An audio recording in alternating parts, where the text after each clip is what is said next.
I think they're also a carrier for all kinds of biological and chemical warfare. So I don't think they're dropping them on us right now, but they seem to be preparing.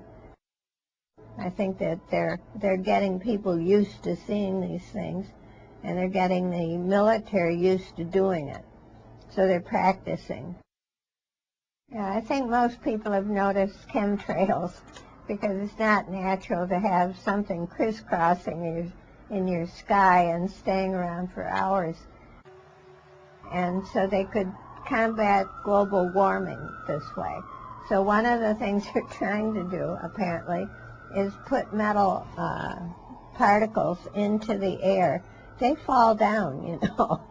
It's kind of crazy, but anyway, that's one of the reasons.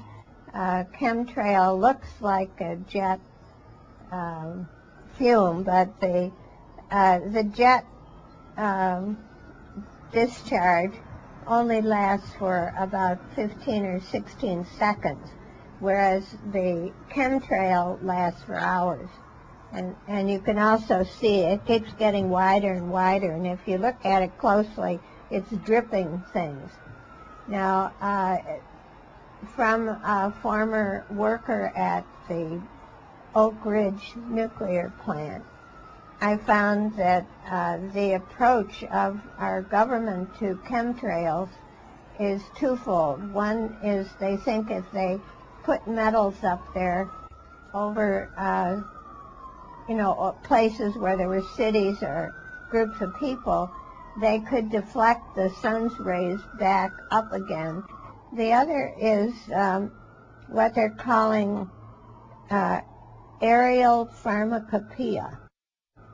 And they're using as their precedent the fact that people started adding iodine to salt in order to prevent goiters in areas that had low salt. So they said this has a precedent.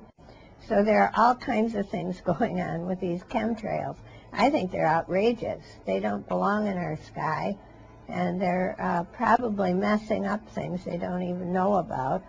And we don't need this kind of, dosing the population with unknown chemicals and messing up the body metabolism. So they can put chemicals into those chemtrails that come down on people and try to modify some of the bad effects of pollution.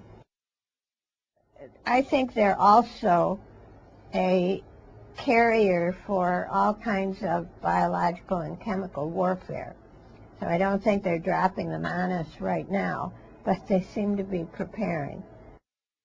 I think that they're getting people used to seeing these things, and they're getting the military used to doing it. So they're practicing, and they're probably practicing with things they consider relatively harmless. Whether they really are, we get fooled by a living system. Things that we think are harmless are not. And I find it very reckless to be putting things into the atmosphere without telling people, without knowing what they're going to do. And it's certainly an outrageous approach to global warming. They ought to be joining the Kyoto Pact and reducing the harmful emissions, not adding more to the atmosphere.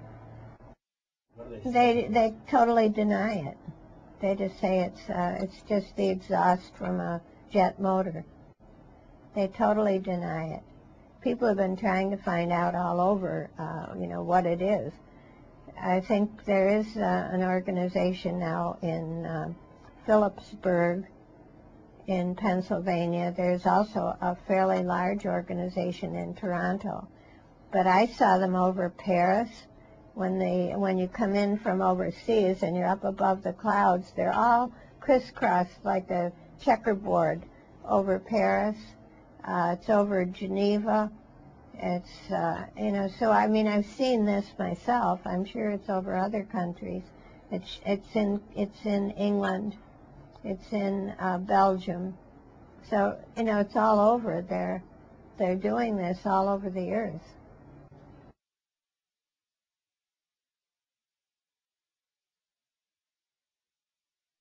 That has to be collusion, yes, because it's all over.